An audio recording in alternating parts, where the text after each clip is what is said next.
میرے انتہائی واجب الاحترام برادران اسلام، دوستوں، بزرگوں، بھائیوں،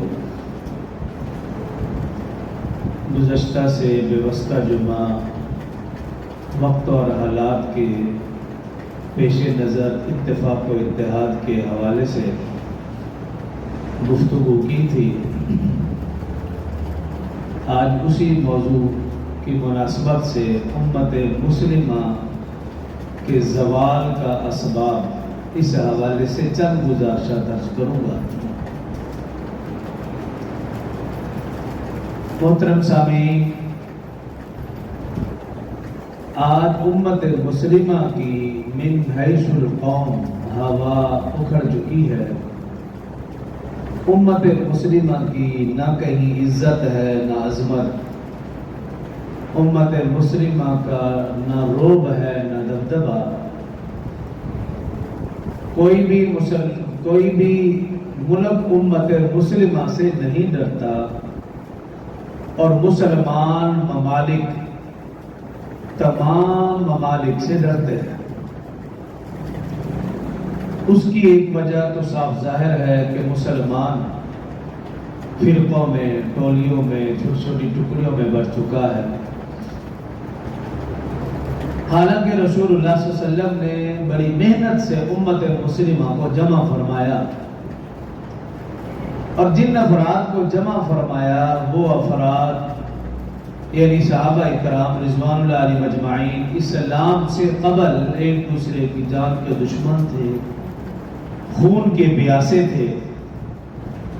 رسول اللہ صلی اللہ علیہ وسلم نے محنت فرمائی، مسلسل محنت فرمائی، اور وہ لوگ جو خون کے پیاسے تھے ایک دوسرے کو خون دینے والے، جان چھڑکنے والے بن گئے، آپس میں شیر و شکر بن گئے۔ رسول اللہ صلی اللہ علیہ وسلم نے ان میں اخوت، بھائی چارہ، صلہ رحمی، ہمدردی، یہ ساری اچھی صفات رسول اللہ صلی اللہ علیہ وسلم نے ان کے اندر پیدا فرما دی۔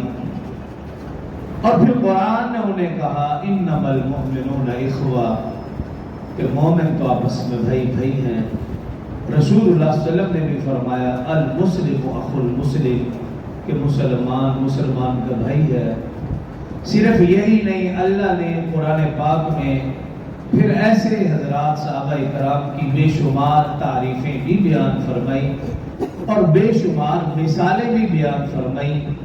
اسی طرح رسول اللہ صلی اللہ علیہ وسلم نے ان صحابہ کرام رضوان اللہ علیہم اجمعین کی بے شمار تعریفیں بھی کی، انہیں جنت کے سرٹیفکیٹ بھی دیے، رضا کا سرٹیفکیٹ بھی دیا، اور ان کی مثالیں بھی رسول اللہ صلی اللہ علیہ وسلم نے بیان فرمائی۔